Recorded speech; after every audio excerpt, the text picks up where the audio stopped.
So whose asset is it anyway? What am I talking about? I'm talking about assets on the balance sheet. So let's picture the scene. Let's pick a couple of assets in which the registration documents may not necessarily be in the name of the company, but they may be in the name of the director personally. So, Lamborghini, sitting in the director's driveway. The V5 form says that the registered keeper is the director personally, not the company. Whose asset is it? Same question. HM Land Registry's got land and buildings, freehold, leasehold, doesn't matter what, registered in the name personally of the director as the proprietor. Also sitting on the company's balance sheet. Whose asset are those two assets?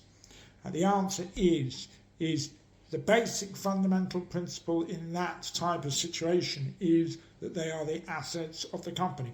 Once a director sticks assets into a company balance sheet, the assumption has to be, bearing in mind that they are signing those accounts off as true and fair, the assumption has to be that they are the company's assets. The fact that the registration document, which refers to the legal interest in those two items of property, the Lamborghini in the driveway and the property at HM Land Registry in the hypothetical scenario, refers to the director personally, does not matter.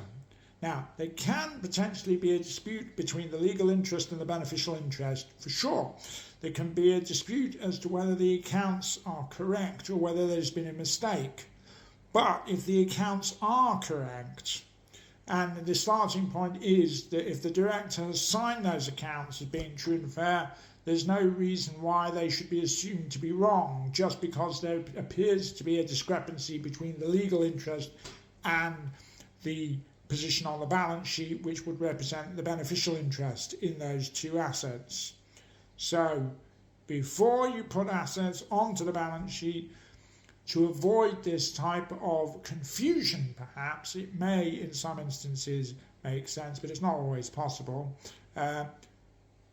be of interest to some people, in certain instances, subject to their legal advice and professional advice, to get those assets registered in the name of the company so that the legal interest and the beneficial interest follows one another and there's no ambiguity. Questions, queries, concerns, give us a shout. We know Insolvency Inside Out.